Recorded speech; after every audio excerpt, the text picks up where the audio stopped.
If you would have asked me 5 years ago what the on-trend brewing thing would be in 2021, I would have guessed something with the letters I, P, and A. And I would have been wrong. Laugh all you want, but hard seltzer is here to stay. And Imperial Yeast's new seasonal strain W04 Paramount can help brewers get the most out of their water fermentations. A clean and aggressive fermenter, Paramount will produce an excellent seltzer with low fusel alcohols, plus it's gluten-free. If you tried making seltzer with standard ale or lager strains, you know the struggle, and Imperial Yeast is here to help with W04 Paramount. Learn more about this novel strain at imperialyeast.com and pick up your W04 Paramount before it's too late.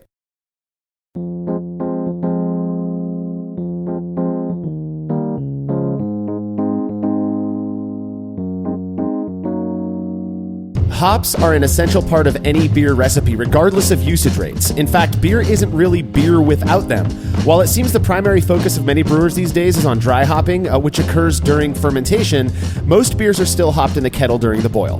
This is the Brewlosophy Podcast. I'm your host, Marshall Schott, and in this episode, I'm joined by contributor Andy Carter to chat about the practice of filtering hop additions made during the boil.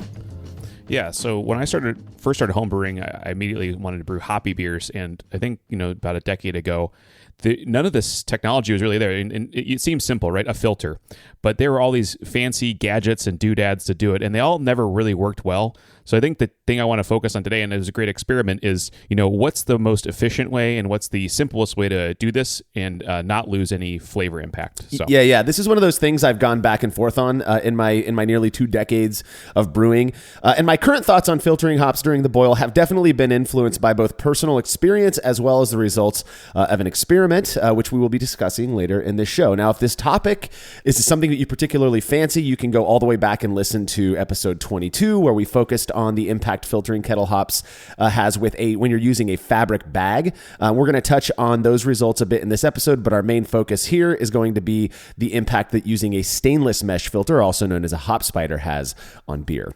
All right, if you're a fan of this show and you'd like to receive a reward for your support, consider becoming a patron of Brewlosophy over at patreon.com/Brewlosophy, where you make a small pledge and receive rewards like access to unpublished contributor recipes, unique discounts at YakimaValleyHops.com, and an invite to a monthly live Q&A session with someone in the brewing world. Coming up this month is none other than Brewlosophy contributor and fellow host of this very episode, Andy Carter, who's been involved in the world of homebrewing for quite a while as part of the California Homebrewers Association, as well as the Southern California Homebrewers Festival. Yeah, and thanks for inviting me to do a Patreon. It's come a long way. I remember joining the Patreon and being a part of those talks and the Zoom calls we do and everything. And I give back, and I'll talk to I'll speak to any question we will talk about. But if you're interested in the just homebrewing techniques and things I've done, or how the Southern California Homebrewers Festival works, or managing clubs, because I've been at high levels in a few different homebrew clubs, and we can talk about whatever you want. And if you like Nine Inch Nails too, we can talk about Nine Inch Nails. So yeah, it's good. These Q&As sometimes turn away from homebrewing, which I think is a lot of fun. So if you'd like to be a part of this session, be sure to make your pledge at patreon.com/Brewlosophy by Friday, May 21st, 2021, as Andy's going to be taking those questions on Saturday, May 22nd. All past sessions are stored on our private Facebook page, so patrons can go back and watch them whenever they like. Again, you can sign up to become a patron at patreon.com/Brewlosophy. And if you wouldn't mind letting us know what you think about this show by leaving a rating and a review in Apple Podcasts or wherever it is you listen to podcasts, we really would appreciate it. By doing that, those people who have yet to hear of the show can more easily find it. Plus, we really value knowing what you think. All right, feedback is brought to you by Brewers Hardware, who specialize in triclover compatible sanitary fittings, conical fermenters, kettles, and brew stands. Brewers Hardware offers a variety of unique items for home and craft brewers, including high-quality stainless fittings at great prices with super fast shipping. Learn more at brewershardware.com, and don't forget to mention Brewlosophy at checkout to receive a free gift. That's brewershardware.com. First off, we have been getting a bunch of feedback on last week's episode where Cade and I discussed our views on health as it relates to drinking, and I'm thinking if we continue to hear from listeners, the feedback keeps flowing in, that we may do a special episode focused just on discussing others' experiences and thoughts on this really important important issue. I don't know. It sounds interesting to me. Let us know if you like the idea or not. And if you do like the idea, go ahead and shoot us some feedback on that show. Maybe we'll include it in the episode. For this week, feedback comes from Abigail Freeman, who says, I started brewing a few months ago into the pandemic and discovered, I started brewing a few months into the pandemic and discovered Brewlosophy through Google searches nearly a year ago. I read every article when they come out, and as of last week, I'm all caught up on both podcasts. I've learned so much from you guys and appreciate all the work that you've put into Brewlosophy, so much that I'd love to support you by sporting some merch, but I can't seem to find anything.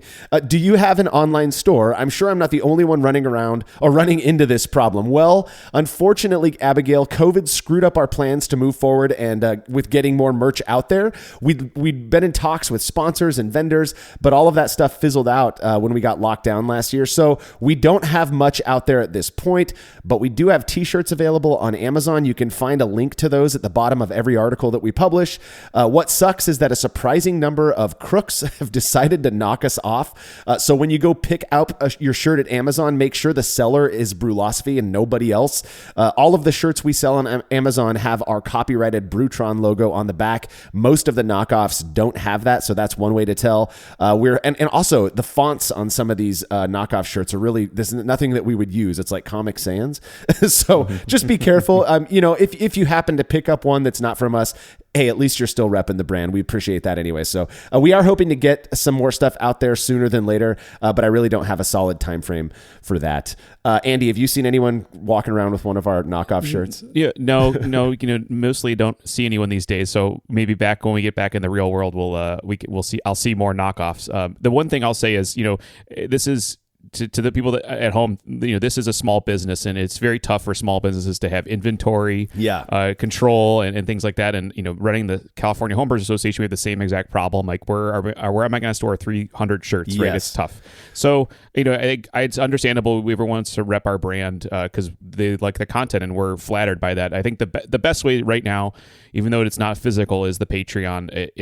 Every dollar that you give to the Patreon goes right back to Feed the Beast, which is the website and everything, and the podcast and something. So that's your best way to do it. But we hear it, and there will be something out there in the medium term for merchandise. But it's a tough game to play. Yeah, we made the mistake. I've said this before. I should say I made the mistake of ordering a whole bunch of merch and then kind of begging my wife to play the role of shipping and handler, if you will. That was a mess. And it's something that I don't want to have to deal with ever again. We had to do sales tax. My wife's an accountant, so I'm very lucky she handles all of the financial side of this thing for us. But like having to do sales tax from different states and blah, blah, blah, it's so much easier just to use a drop shipper. And one of the items that we get asked about the most, almost every time we publish an article, are our glasses. People really want to have our glasses, the branded glasses. And I get it. We are looking into ways to getting that out to you. I've been talking with our friends from Yakima Valley Hops about potentially doing some sort of a partnership with them on that. But again, COVID kind of got in the way, and so we're just kind of waiting for that to settle down before we move forward with it. So thank you so much for wanting to support us in that way, Abigail. I'm so glad that you found us and shot us some feedback. So if you have show feedback, you can send it to feedback@brewlosophy.com or drop us a note on social media. A style of beer that I enjoy quite a bit, but don't really drink that often, is Gosa. That blend of lactic acidity with a touch of savory from the use of salt can be incredibly refreshing on a hot day, and it lends itself really well to fruit additions. Well, listener Tom Forelli of Loaded Dragon Brewing out of Northford, Connecticut, sent me a Gosa he made that he calls Sour Baby Dragons. 1 minute beer review with Jersey and Tim. Don't stop me now. We'll have such a good time. Let's do it. What do you smell, oh learned one? A little lemon. I see a very hazy drink. It is very hazy. Tell me what you taste, oh great learned one. That's a mouth. That's lemon right there. Ooh, that's good. Fruity. Very.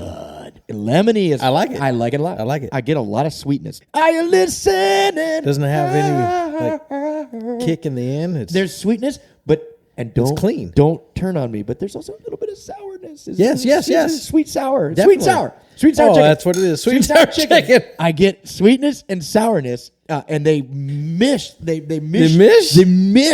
kloosh into a goulash of deliciousness. It's very good. I like it a lot. I do as well. So should we down it? No, Is it because you're a terrible friend? we will drink it. I'm not going to slam it. Jersey is slamming this beer, which I give a solid 72 jerseys. 72. 72 and you with a 72 with an asterisk. You sound a little mad. I am mad because my friend Timmy is just being a cheers to you. That's good. So good, dude. So good. Whoever made this beer, you are a master of your craft. Give me more of it. Very good. This was one of the more interesting and delicious flavored gozas I've ever had. It actually tasted the way Sour Patch Kids candy smells. And it was really reminiscent of Fruity Pebbles cereal, which was very nostalgic for me. That was my favorite cereal as a kid. Really, really tasty stuff. Fantastic job, Tom. Yeah, it's cool. And it seems like sometimes when those gozas, modern or contemporary ones, can be just overloaded on fruit, you get none of the base beer. It seems like this was definitely more of a balanced beer, which is good to hear. And it was, impressive to, Jersey and Tim to really like it. They really bought into it too, right? So, I mean, that sounds amazing. It sounds perfect. Yeah, and to be honest, I mean, for somebody, a couple of dorky dudes who've probably never had a goza like that in their life, sweet and sour is pretty spot on, if you ask me, right? You got that savory, that sour, a bit that salt kind of brings some sweetness out. Really, really excellent job, Tom. This was a beer that I could have just drank all day long sitting by the pool. Awesome. Yeah, really good stuff. So if you'd like to have your beer or any other fermented beverage you feel like sending in reviewed on the show, you can email me, marshall@brewlosophy.com, and we'll get you all set up. When we're back from this break, our focus will be on filtering kettle hop additions with a stainless mesh hop spider.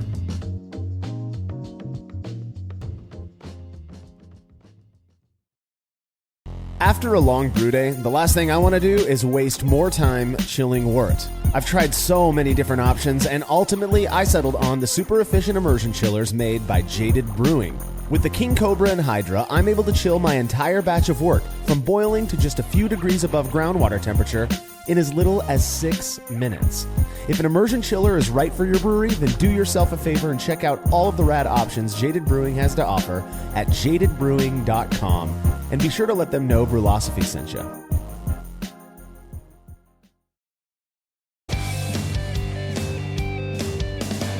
Compact and simple to use with a small footprint for brewing indoors, the Grainfather makes it easy for you to brew professional quality beers at home. The Grainfather is an all-in-one brewing system that lets you brew all grain beer in a single compact stainless steel unit. It uses an electric heating element and pump to maintain a constant temperature and to circulate the wort during the mashing and cooling stages. It also comes with a counterflow chiller to reduce chilling times and produce high-quality wort. And now, with the addition of their conical fermenter, the Grainfather takes things one step further by offering homebrewers state-of-the-art temperature-controlled fermentation just like commercial breweries use. And with the Grainfather Recipe Creator and Connect app, you can easily design a recipe, sync your brewing system with your phone, and then just sit back and relax as the app takes over and assures that you maintain your scheduled mash temps and boil schedule. Head to Grainfather.com to purchase your all-in-one brewing system today and to sign up for their free Recipe Creator tool. Once more, head on over to Grainfather.com, that's Grainfather.com, and get started today.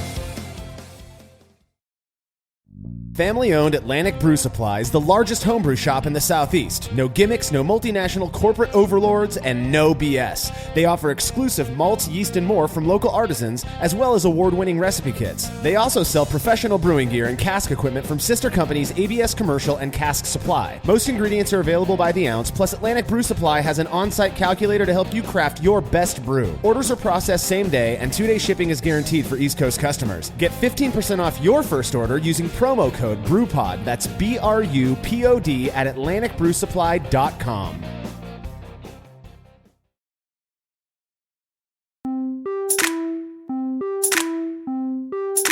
The instructions that came with my first recipe kit included a recommendation to place all of the kettle hop additions in a fabric bag before adding them to the boiling wort. So I did exactly that for probably the first 15 or 20 batches that I brewed. Once I upgraded my gear and switched to all grain, I ditched this practice altogether. That is, until I started using a pump, which hop matter can very easily clog, as I'm sure plenty of people out there have experienced. So I picked up a stainless mesh hop spider to filter hops during the boil. Now, before we get too deep into the filtration stuff, perhaps we should start with a quick overview of kettle hopping in general. Yeah, so I think everyone, people that have got a few batches underneath, and like Marshall said, these recipe kits were pretty specific on what to do. And the first one, I think in most cases, is going to be the boil edition, usually about 60-minute edition. And this is the reason beer exists, or the definition of beer, is to put in some level of bittering. And what's in the hops is the main bittering is called alpha acids. And there's a process called isomerization during this, the heating and boiling. And isomerization is just a chemical term for reconfiguring a molecule. And an alpha acid is, a carbon and it's got hydrogen in it, and you reconfigure it. So that actually expresses bitterness in the beer later on. Yeah. They call it isoalpha acids onth it's been isomerized. Yeah. So exactly. So with that, I'm not going to go before that, because I think the most common one is bittering, of course. There are people that do mash hopping and things like that, but we're worried about the kettle. Further into the kettle, as you finish your boil, depending on how long you're boiling, say 60, 90 minutes, but near the end or middle to the end, you're going to start adding other hops, and this is really for flavor and aroma. And I want to always say those together, because flavor and aroma are intimately tied together. You don't just get flavor or just aroma, because you actually taste a lot of what you smell. That's right. So there's different schools of thought as to when to add them, and actually, I think of any time to talk about hops is this is the best time, because there's so much new research, so many new hops, new pop products, that from 30 to 0, you're getting all these new flavors, these chemicals, thiols, all the myrcene, linalool. These are all chemicals. They're chemical compounds or oils that are going to get volatilized, put in the boil. And usually the school of thought is the later they're added, the more they're going to be retained. Yeah. And that's what kind of drove into Whirlpool editions. Yeah. It's, it's funny, the whole, probably the first thing that I questioned when I started brewing. I'm kind of a questioner anyways. It's why Brewlosophy is here. Probably the first thing where I was like, this doesn't make any sense, was the idea that 60-minute bittering edition, 30-minute flavor edition, and 5-minute or whatever aroma edition, 15-minute aroma edition. Anytime you add hops to boiling wort, one, you're isomerizing alpha acids. Two, you are extracting those oils that are going to leave flavor and aroma compounds. You take a beer like Pilsner, a standard, I don't know, German Pilsner or something like that, or even a Helles. If you add a hefty noble hop addition at 60 minutes to get your bitterness, you're also going to have hop flavor and aroma. It wouldn't be absolutely beer without it. And so absolutely, I don't want to necessarily say that it's misleading, but I think it's overly simplified, the whole bittering flavor and aroma addition thing. But that's not what the focus of this show is about. We are going to be talking about the whole act of filtering those hops during the boil. I know for me, when the first kit that I got came with a muslin bag. I'm not even sure what muslin is, but it's like this fibrous cloth, and it was relatively small. And I was doing a partial boil, so I would always add cold water, cold RO or filtered water, back to the fermentation bucket. After I boiled my extract wort. But even then, this bag was small, and I was putting, even for IPA, I'd put all of my hops in this relatively small bag, and they were really compressed in there. And I always wondered, like, are all of those hops even contacting the boiling wort? But it was just the norm, and I made beer that kept me brewing. So yeah. I think that in general, my evolution of it from a simple kit and forward was, as I was adding more and more hops, I would have inconsistencies in my batch. And that's where I came from for filtering, is inconsistency. So if I added a few ounces of hops, everything would flow okay and go into the fermenter. If I added 6 ounces of hops to the kettle, it would just clog up completely. Yeah. So I was like, I needed a system that would be allow that dynamic range, right? You could go from low to high and not have an issue with a clogged pump or a clogged line or something like that. Yeah. So I went through all the different sizes and shapes, but I do think the topic today, the hop spider, is probably the best of all the worlds that I've seen for stainless steel filtration. Yeah, it's interesting too, because I feel like I always, for the last 20-ish years or so, I've always been interested and in what's going on in the brewing world and on forums and all of that. But it only seems like in the last 10-ish years or so that these stainless solutions for hop filtration during the boil really started to hit the market or become popular. Yeah. Now almost everybody I know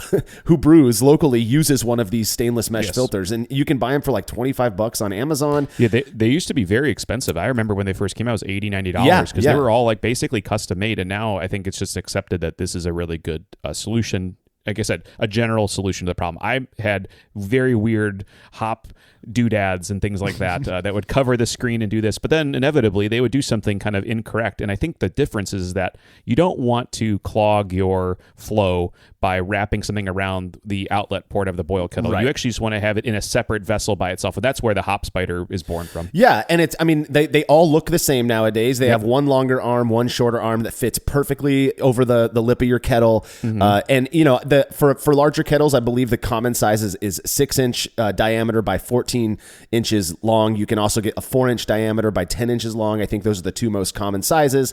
That 4-inch one works perfectly for a 5-gallon batch, in a smaller 10-gallon kettle type of thing. Now, in thinking about reasons why somebody would want to filter their hops, there are a few, but we've already touched on what I have to imagine is the most popular, and that is avoiding clogs, whether it's I've clogged a pump before, and having to take the impeller apart and clean it all out, it is no fun. The other thing that can clog very easily is if you're using some form of a counterflow chiller, in particular a plate chiller, which I believe you're using, right, Andy?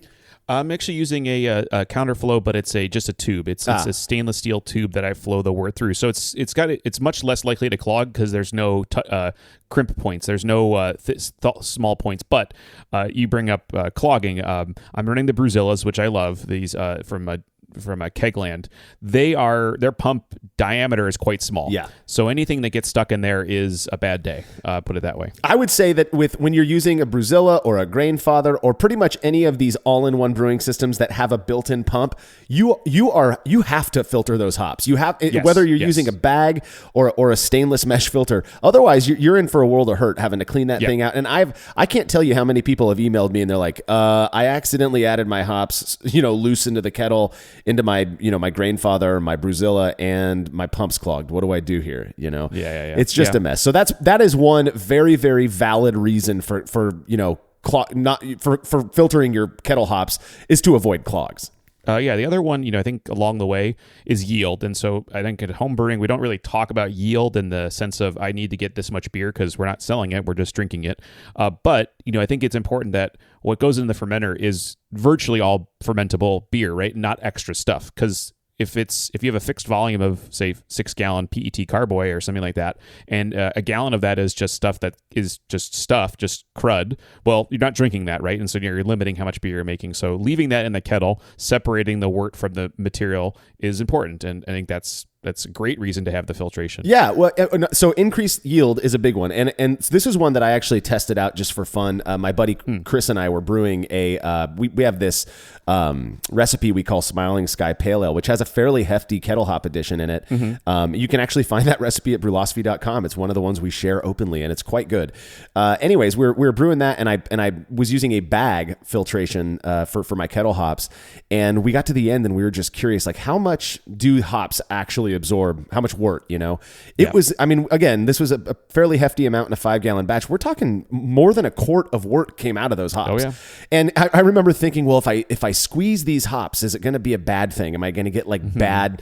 I never did. And so you can actually increase your yield a decent amount if you're comfortable. Even with a stainless filter, you can just put your spoon down in there and kind of press out some of the extra wort. And I never found any issues with that. I'm sure somebody out there, that's an experiment in the making right there, right? Sure. Squeezing your hop bag, I suppose. Yeah.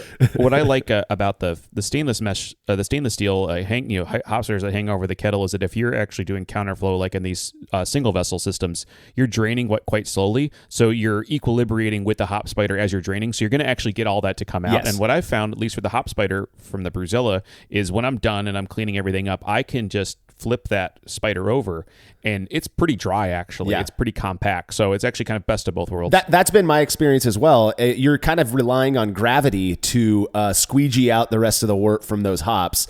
And it is hanging there, so it's going to drip back into the kettle. You're going to be able to get that wort into the fermenter, and like you said, that wort that makes it to the fermenter is going to be relatively free of hop particulate, which I don't know about you, but I don't mind getting a little trube into my fermentation vessel, but I like to keep as much hop matter out of it as possible because, absolutely, that's what we had dry hops for. I want that to be intentional. I don't want it to be accidental. Yeah. So, and then there's we don't want to minimize what goes in the fermenter that's unfermentable, like I said. So I think other than that, I'm kind of come up with other reasons. There's one thing I noticed, at least with these single vessel systems, because I'm mashing and boiling in the same one, is that filter actually picks up some of the hop break. So there's actually kind of less extra stuff going on into the fermenter because that's also picking up other stuff as it's boiling. Sure. So it's just other things going on. But I like it a lot.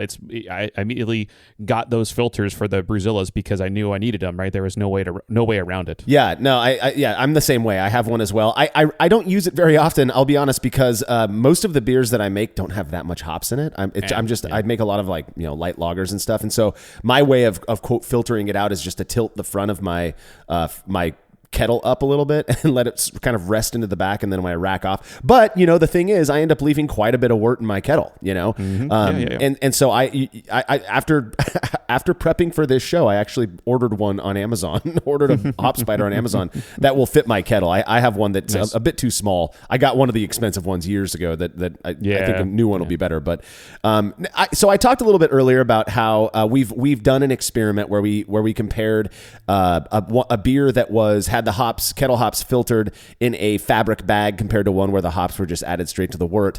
And in that one, I served it to 26 people, and 14 of those people were able to identify the unique sample, which is significant, suggesting that they could reliably tell the beers apart. The reason I bring that up is because fabric bags and stainless steel, those are different materials. And so that was sort of what inspired us to do the experiment that we're going to talk about in the next segment. But I want to spend some time. What might that have caused that? I mean, to me, the only thing I could think of was either that fabric bag imparted some sort of a flavor that wasn't in the other beer, or that fabric bag in some way absorbed a certain amount of flavor. Now, my experience with those beers, just to get it out there, was that the bagged hop version of the beer wasn't as hoppy, wasn't as bitter, didn't have as much hop character as the one where the hops were added straight to the wort. So. Yeah, that's a really tough one, and it's cool to see that. I think that's kind of why we do these experiments, to see the answer rate. We would expect no difference. I would have said, oh, well, as long as my at least my idea would be, as long as the hops are free to move around, they should impart the same flavor. So other than restriction, which then I would expect restriction to occur in hop spiders. That would be the thing. So maybe there was an absorption. I mean, the cloth is going to take on some of the flavor because it's a virgin material. It has nothing in it. Yeah. So if it's really to hang on to some of the bitterness or hang on to, and then maybe if it was used a few times, then it would stop doing that, right? If it was a new bag versus an older bag or something like that, I could see that maybe being a thing. But it's cool. It's cool. Good result. But hard to describe what could be going on there. That's pretty wild. Yeah, it was super weird to me. I did not expect that. But my, this is the reason I bring this up is that we get a lot of comments from lovers and haters of Brewlosophy about how people take our results to they kind of generalize them. And in this one, I'll admit, I generalized it to thinking, well, if you filter hops in general, then they're probably going to reduce hop character. So just use a little bit more in the kettle. But I shouldn't do that, right? Because material matters. And it could be that a stainless mesh hop filter does something different than those bags. And in my experience with that bag one, they were definitely noticeably different, and a majority of tasters felt the same way. So what are the differences between the materials? Well, one thing about stainless is that it's metal, and so it's not going to absorb anything. So if that was the case, right, then you're not going to get any absorption of hop oils or anything like that you want to be in the beer, right? So maybe a little bit stick. That's one of the arguments I've heard about using stainless hop spiders is that, well, the oils are going to stick to the side of the stainless. I'm just not so sure that's the case.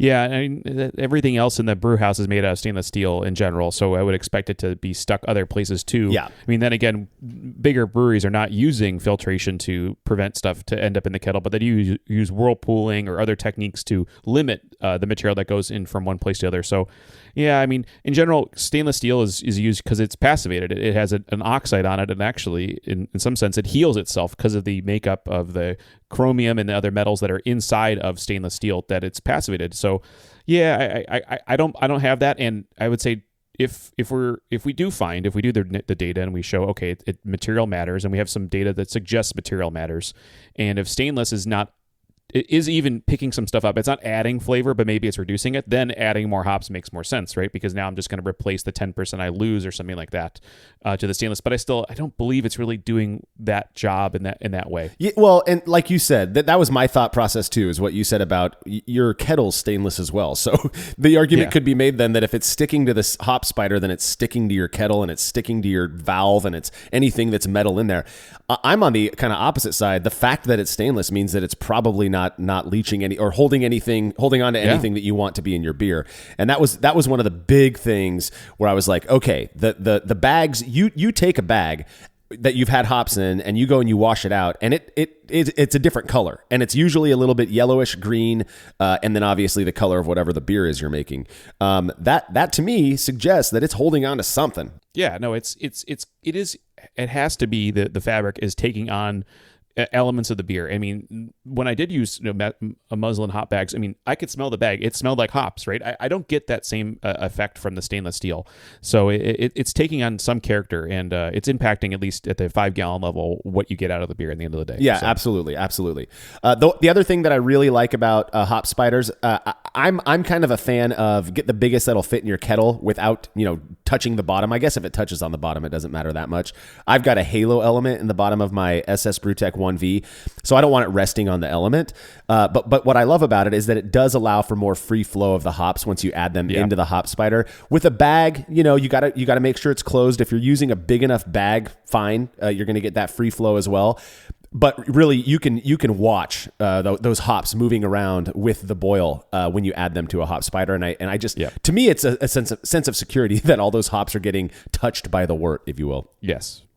I think that's one thing in this podcast researching and stuff. The one thing I've noticed, depending on which kind of hop spider you buy, the mesh size is different, and that will change flow and how much things are going through. And that's kind of my interest in the whole hop spider thing is what's the right grade of mesh.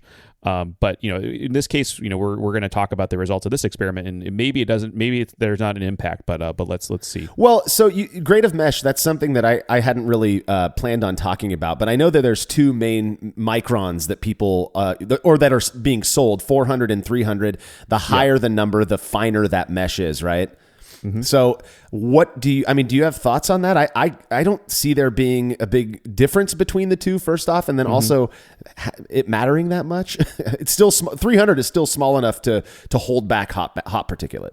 Yeah, I think for me, and this is where it could be a whole nother conversation, is that when it's getting finer, there's other stuff in kettles, especially the single vessel kettles like a Bruzilla or a Grainfather, that you're picking up more just protein, hop matter stuff that as it's flowing through it, I can see it kind of create a film on it. And I just wonder if it was a coarser mesh, you could get more flow and not be restricted. But it's still going to clog up or still going to create a film either way. I just don't know, is there a limit to that? Yeah, I've used the 300 micron ones and the 400. I prefer the 300 just because it seems to create more in and out flow while it's in the kettle. And then another thing, I don't use pumps in my brewery. I hate using pumps these days. It's just another thing to clean, and I don't see on our scale. Now, I understand people with like a 3 vessels setup, you kind of have to have a pump if you don't want to break your back. One of the things that, for example, Paul, when he's brewing the Hop Chronicles beers, that he'll do is at the end of the boil, he'll run his a tube from his pump back into the filter, and so now while he's pumping through that filter during the whirlpool or whatever it is, you're filtering out trub as well, and so you really do it works well. I mean, he at the end of his that filtration cycle, the wort is so clear sitting in the kettle, and it's because you've caught more than just the hop matter. You're now using it as a genuine filter for protein and stuff like that as well. Yeah, if your pump can handle it, by all means. I think that's the one thing I've noticed with the Bruzilla. I've tried to recirc to filter prior to cooling, and the mesh is too tight. It cannot flow quick enough to keep up with the pump. So that's why I've abandoned that technique. So do you know? You don't have. It sounds like you don't have a like a speed control, a way to a variable. So you just turn the pump on and off. Okay. Yeah. Well, there is a you could, if you have there's a valve that you could slow it down if you wanted to. Right. Yes. Right. So I could slow it to a trickle, but it does seem to not want to keep up. Okay, that's interesting.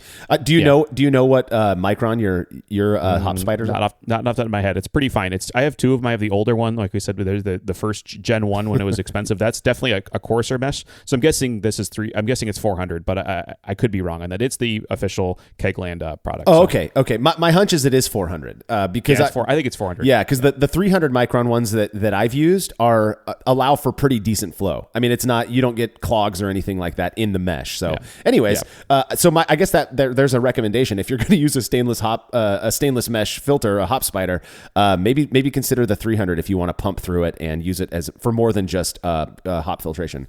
Well, having brewed the experiment beers comparing kettle hops added straight to the boiling wort to a batch where the hops were filtered in a fabric bag, I was hesitant to use any form of hop filtration during the boil. I'm telling you, the bagged hops beer was noticeably less hop, had noticeably less hop character, like I said before, and I admittedly presumed that this had to do with filtration in general. However, since I filtered kettle hops with a hop spider, and I know a ton of brewers who do it as a matter of course, I'm no longer convinced that that's necessarily the case. Well, we decided to put it to the test. Results from that experiment when we return from this break.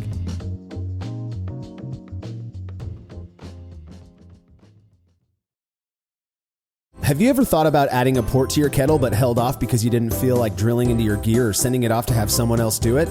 From the makers of the world's fastest counterflow chiller, the Xchillerator, comes the Hangover, the easiest way to add extra ports to your kettle as well as countless other options. Mount a faucet to your keg for easy portable pouring. Set up the perfect whirlpool arm. Hold a heating element in place. All of this and so much more without permanently modifying your gear. Manufactured right here in the United States, the Hangover offers brewers too many convenient solutions to list here. So head over to xchillerator.com today to see what the Hangover can do for you.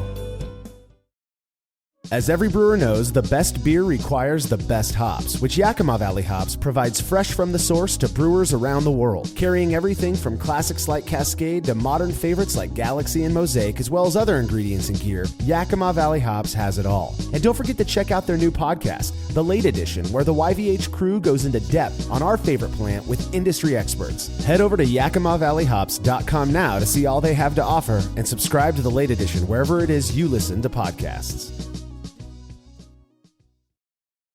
Craftmaster Growlers takes traveling with and sharing beer to a new level. Made from heavy-duty stainless steel, Craftmaster Growlers are double-wall insulated and can keep beer cold for up to 8 hours. Unlike typical growlers, Craftmaster Growlers come with a swiveling tap and fully integrated CO2 regulator cap, allowing beer to stay fresh for 2 weeks or more. The square design takes up less space and will fit in most refrigerator doors, and every Craftmaster Growler comes with a 1-year warranty. There are 64 and 128-ounce versions available over at craftmastergrowlers.com. The brew-in-a-bag method has blown up over the last few years, and in that time, it's become very clear that not all bags are created equal. For the best BIAV experience, you have got to go with the Brew Bag. Made from high-quality, food-safe polyester, the Brew Bag is available in both 210 micron for standard brew-in-a-bag, as well as 400 micron, which works beautifully for all-in-one recirculating systems. I've been a Brew Bag user for years and wouldn't brew without it. Head over to brewinabag.com to get the fabric filter that works for you and use promo code TBP17 at checkout to receive a discount. Again, that's brewinabag.com.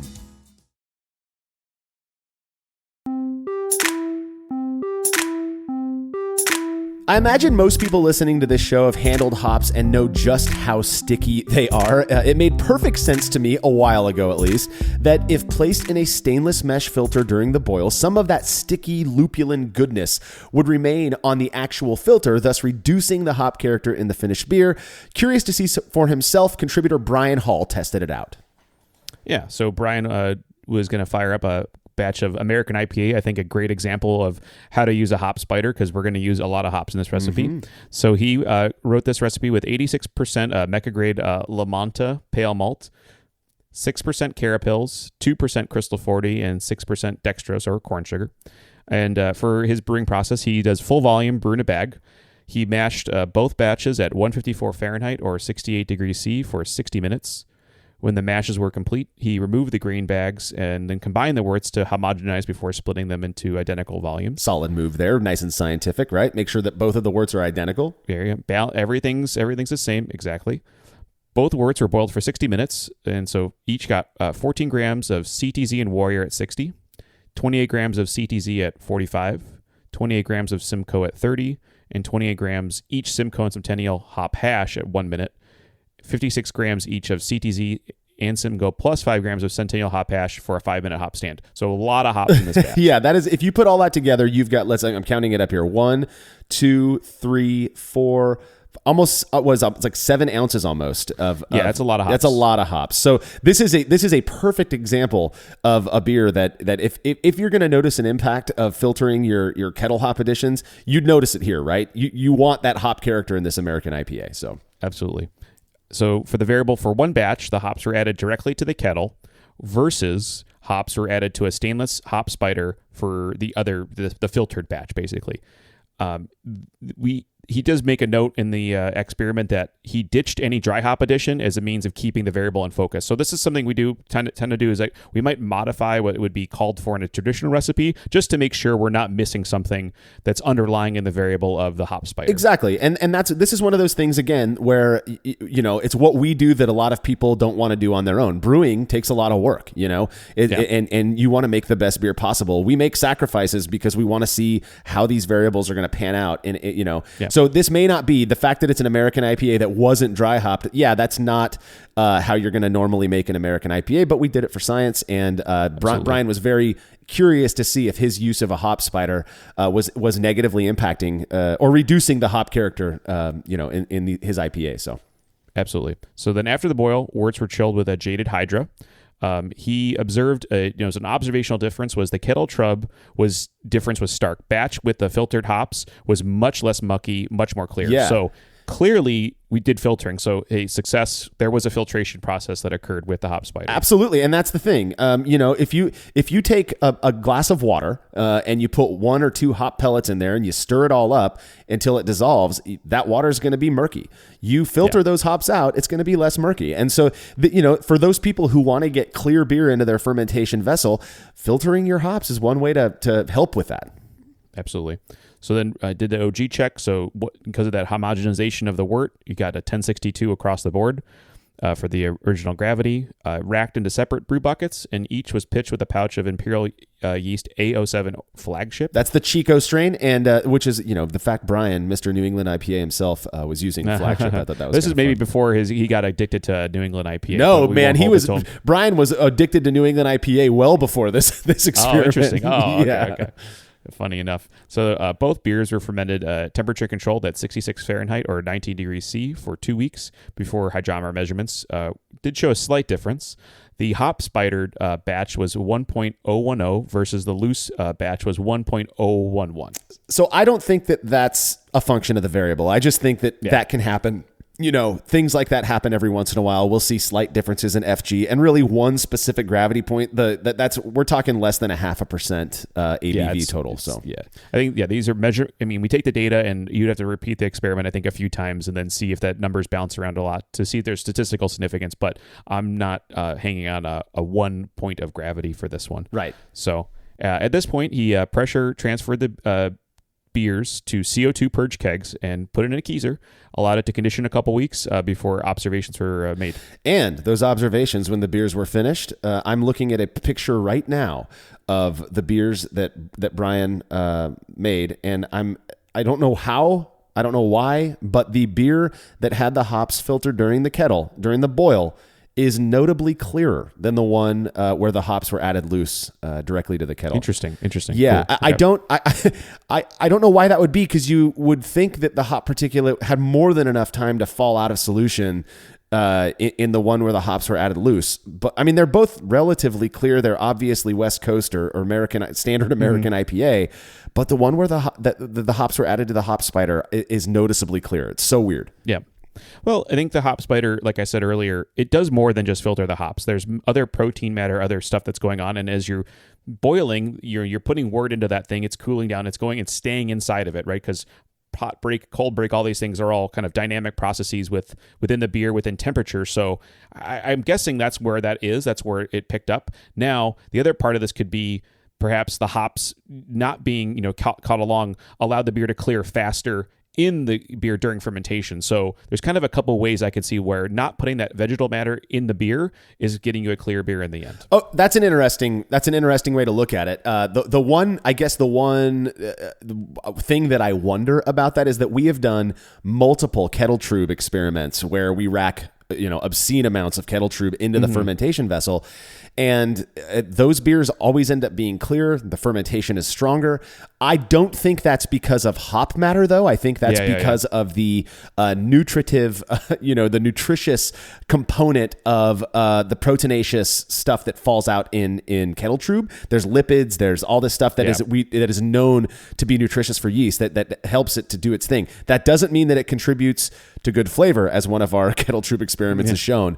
But I do wonder if I would have expected that the non-filtered batch that Brian made would have been at least similarly clear, but it's not. It is definitely hazier, and I don't know. I find that really interesting. Yeah, interesting. So moving on, as we do our little semi-blind triangle test internally, and Brian was unable to consistently tell these beers apart and noted they were, to him, identical. Yeah, so outside of the way that they looked, Brian was saying that they tasted, smelled, felt in his mouth identical, exactly the same. So that is already a difference from the fabric bag experiment that I did, where I was immediately, when we taste our experiment beers side by side, bias is playing a huge role in our perception. We typically tend to think that we might be able to taste a difference, or that we are, and then you cover that up and you do it in a blind triangle, and we know the variable, and it proves to you just how biased you were in the beginning, right? This was one of those scenarios where Brian was like, they taste exactly the same. Despite looking different, they taste the same.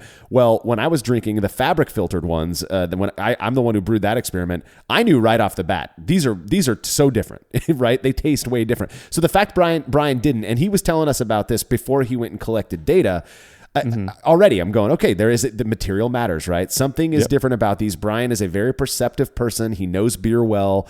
The fact he couldn't taste a difference had me thinking, something's going on here. Let's see what the blind tasters think. Yeah, so for our blind tasting, he got 22 people. And to have a significant result, we would have needed 12 people to identify the odd beer out, and he only got to 8. So a not significant result. Not significant, 8, that's 36%. You would expect right around 33% in a blind triangle. If there is no difference between the beers, 1/3 should pick each, statistically should pick randomly each speaking. of the colors. Exactly, randomly choosing. And that was about the case, right? About a third of the people happened to pick the odd beer out. He was telling us, Brian was telling us, that nobody was saying that they perceived a big difference in the beers. You're forced to pick one in a triangle test. Yeah. And so, 8 out of 22, which suggests that filtering hops in a stainless mesh hop spider doesn't seem to have a detrimental or even noticeable impact on beer character, even if it has a slight impact on the way the beer ends up looking. Yeah, so and this is great data, right? Because now it kind of confirms, or at least it really brings credence to the fact that you can use one of these things and not be as concerned. It is one data point. We have now two different sides, right? The bag versus the stainless, right? There's other ways of filtering too. There's many other ways of using it. So maybe there is something else we can correlate, but at least these data points suggest there is no problem with that, right? So I mean, this to me, it reinforces stuff. It's not going to change necessarily how I practice it, because filtering is only one element of the brew day. Right. And how I use my filter is the way I want to brew. And so it's unlikely for me to change how I brew in general, but it does just give me a nice little feeling like, okay, I'm less concerned. Yeah. Well, that's what I was going to say. For people who have a setup like you with an internal pump that you kind of have to use your system, this is a nice data point. Like, okay, cool. I can use one of these nifty, easy to clean, stainless, durable hop filters, and I'm not, reducing the hop character in my beer, or I'm most likely not reducing it. Like you said, this is one data point, doesn't really prove anything, but it suggests that you can get away with filtering and this was a ton of hops. Now, maybe that's why people didn't taste the difference, is it was so hoppy, but it's an IPA. That's what it's supposed to be. That's what people are most concerned about, right? Is getting hop character from an IPA. With all these things, it's always what you want out of the product, right? So for me, part of it's filtration, but also flavor. Like, I also brew these very heavily hop beers, and I'm always worried. I'm like, oh man, am I really stopping the beer from expressing itself as much as it needs to be? Should I be using 2 hop spiders and splitting them between 2 to get more surface area? I don't know. It doesn't seem to me there is an impact. on this in this case because they were identical. I think it does make sense that if you're adding too many hops, to a hop spider, that maybe you're not going to get as much flow through. Maybe there's not going to be as much contact. But I think, for the size of these hop spiders, I think you'd really have to go overboard, to get that. Now, I have definitely, I had a friend who I taught to brew many years ago, and he sent me a photo. What he was doing his hop additions in separate muslin bags that he would tie really tight on the top. So those hop pellets, before they expanded, they were already tight in the bag, and then they would really expand. Well, he took a photo of one of these hop balls basically at the end where the inside was still dry. It had like whole pellets in it. You don't want that. Obviously, nope. That's a waste of hops. You're not getting what out of those hops what you're intending. So the nice thing about these hop spiders is you get that nice free flow. It's almost like they're just in the wort, except you can pull them out. And I know people who, I was talking earlier about how I've squeezed the hop bags that I used to filter my hops in. Again, jab your spoon down in there, or your mash paddle or whatever it is, and you can kind of squeeze out those hops if you're really concerned about yield. I don't think it's going to cause anything negative in the beer. And the fact that these results came back non-significant also shows that the material likely isn't holding on to too much hop oil or anything like that. Now, seeing as the first kettle hop filtration experiment where the hops were placed in a fabric bag did come back significant, I think the natural next step, and especially now that we're kind of moving through COVID and able to collect more data, is to compare a hop bag to a stainless hop spider. I would be fascinated to see if a hop bag really does have this, I call it detrimental, right? Impact on beer character, because you want that hop character in beer. Absolutely. If you're going to spend it's going to $30 a pound now for some of these hops, and you're going to say, well, I'm going to get less of it, which means I need to use more. Right. That's unacceptable, right? That's an unacceptable trade-off. Yeah. That's definitely something I think we should get to sooner than later is a Absolutely. filtering in a bag. And you can use, Rex over at the Brew Bag, who I'm a brew bag user. I use it for, my brew in a bag setup that this is how I brew. He often is online is seen talking to people or recommending to people, once you empty those grains out of the brew bag, as you're bringing your wort up to a boil, you can clean that bag out and toss it back into your wort. And then it's so big that you get that free flow of hops, but then at the end, you can just pull your hops out. Would that create a perceptibly different hop character in a beer than using a stainless spider? I'm fascinated to see that one in the future. Well, we got a bunch of reader comments on this one, and we're going to go through a few of them now. The first one comes from Eric Webster. He says, I'm a loose hop man myself. I use a 20-gallon pot on my 5-gallon batches, and my stainless spider doesn't reach all the way down the kettle. This experiment taken the other way suggests that works just as well. Thanks for doing it.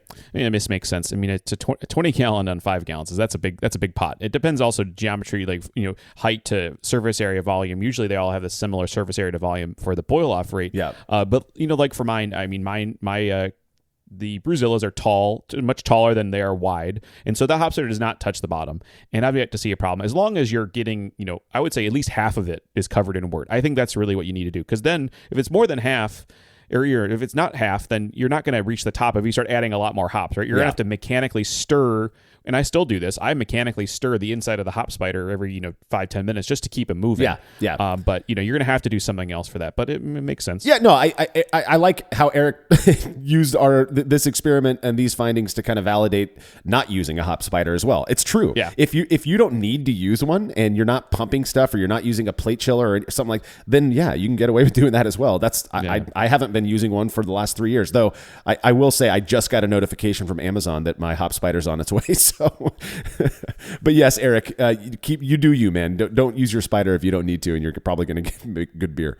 Next comment comes from BP Summers, who says, my spider has given me cleaning frustrations as it's difficult to get the mesh clean after brewing. Do you have any tips on this? I have not experienced difficulty cleaning stainless mesh. I don't know what would be difficult about that. I think there's a couple of things. One is, it gets the finer meshes are a little harder. So I think the first thing is when I'm done with a brew day, I take that mesh and I go to the sink, and I don't have a great kitchen or a great work sink, but I have a nozzle, it can spray. Yeah. And I just try to knock it all off of it as much as possible, right? Not knock it down, because you need to spray and get in the mesh. The next part is these tend to pick up a little bit of a color. I don't think it's rust. I think it's just the boiled hop alpha acids that are sticking to it. And the only way I've read this is general stainless steel cleaning, and we've done episodes on cleaning before.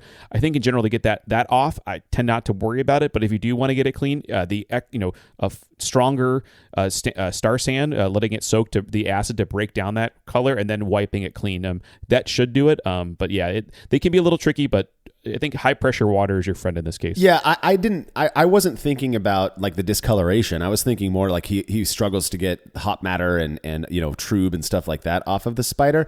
I do have a utility sink, and I attached, it's got a normal kind of a NPT type of attachment on the actual faucet, and so I attached garden hose, kind of like a barbed garden hose connection, and put some tubing on it, just extra tubing I had laying around. I've had the same stuff in my sink for the last 5-6 years, and what I do is I kind of squeeze the tip of the hot water, and I kind of squeeze the tip of the tube and create a high pressure stream, and that knocks off. I mean, I do that for everything that I clean in my brewery, and it works really well. So if you have a utility sink, that's one way to help with your cleaning.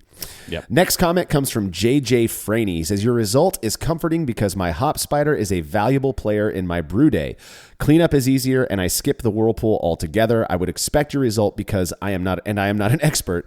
Getting the bitterness from hops is due to temperature and time. It seems your experiment confirms that the freedom of small hop particles to clog up the tubing downstream from the kettle or to be added into the fermenter has little effect. Yeah. So, I mean, yeah, it just reinforces the fact that it's the same. It's like being in the kettle, right? If you want to take another way, it's not that the hop spider is preventing the things from dissolving. It's like it's in the kettle already, and it's not affecting it down. Now, one might say a difference goes the other direction. They're similar in terms of their hop strength, but you're getting some weird bitterness or something, or the particulate matters creating problems. And yeah, if your system's designed correctly, you don't worry about this. You just don't worry about it. You don't have a filtration issue. So. Yeah, I mean, this makes sense. It's good. It's good. It's glad that his day is easier too. Yeah. Their day is easier to clean up because, hey, it makes brewing a lot more palatable if your cleanup is quicker. It's quicker. Absolutely the worst part of cleaning, or the worst part of brewing, is the cleaning portion of it. I hate it. On that note, total side note, I have a friend who he would remember back when everybody was doing batch sparge in a converted cooler. Yeah, he would leave his mash in there because he was too late. Oh my God! I mean, you go to his garage and you're like, what is that smell? All right, final comment comes from Reddit user Way Too Bored, who says, this is one of those experiments where the non-significant result is ideal. If there's no flavor effect and minimal effect in clarity, I thought they looked a little different, he says. It's really more of a personal process thing, and you can continue to do whatever you want. Yeah, boom. This is home brewing. This is giving you the tools to express how you want to do it yourself and how you want to make your beer. And hey, sometimes people talk about, oh, this is expensive, this and that. And hey, these stainless steel hop stars, while they're getting cheaper, they're still a cost, right? So if you can brew without it, then go without it. But if you're trying to brew and be consistent and be efficient, then this is a great thing to pick up. And you've bought it once, it's going to last basically forever. So yeah. Yeah, exactly. This is one of those things, unless you drop it off of a skyscraper or something, you're never going to have to replace it. I mean, it's stainless. They're durable. And even the cheap ones that you find on Amazon, like I bought, they last a long time. And the only reason I upgraded, or I bought this new one, is because I have one of the old hop spiders that was like 2 inches round on the top, had one hook that just kind of dangles into the kettle. And this one happens to be really tall because I had like a 20, I think it was a 20 or 25 gallon kettle at the time. And so it had to be long so it would fit down into the, well, it's too tall for my current 10 gallon kettle. So I got one of the more modern ones now. I can't wait to put it to use this Monday. It's gonna make my brewing day slightly easier, but the cleanup easier. And I like the thought of not getting as much hop particulate into my fermentation vessel. So, well, that brings us to the end of this episode. Any last words on filtering kettle hop additions with a stainless mesh hop spider, Andy? I mean, I think this is now the standard for brewing. I think when you buy your kits, you're going to see this as the option to add to your kit. And I think it's a worthy investment. And really, this is not just our results have dictated this. This is the results of many different people brewing with it, and just makes your life easier. To be fair to the the results and stuff we've mentioned along the way, you may have to have this for certain new systems that are on the lower end, like the Brewzilla, that are they're all in one. So you make sacrifices, but those sacrifices can be made up with little tips like this, like the Hop Spider. So I think again, well worth investment. I would not brew without one. So there you go. Yeah. And I have a feeling it's funny that it took me this long to be inspired to buy a new one. But I did. I mean, I say it often that these experiments often inspire me to make new purchases, and that's exactly what happened here. So, well, don't forget to check out our newest podcast, The Brew Lab, where host Cade Job takes you into the lab with real brewing scientists to discuss fascinating research they've done on our favorite beverage. And as always, you can read more about the experiment we discussed by clicking the link to the article on brewlosophy.com in the description of this episode. The Brewlosophy podcast is made possible by the generous support of our sponsors as well as all of our rad listeners. We seriously could not do this without you. Cheers to everyone who has subscribed and left a review of our show. It makes a huge difference. If you haven't yet, please consider doing so. Head over to brewlosophy.com/support to view a list of ways you can easily help us to continue producing this podcast. If you want a reward for your support, visit patreon.com/brewlosophy. Thanks again for listening. We'll be back next week with another episode of the Brewlosophy podcast. Until then, think beer. Start off the morning with some hot tea, lemon and honey, cause it suits my throat. Put some herb in the bowl, yeah, it's homegrown. Ain't gotta go through the middleman no more.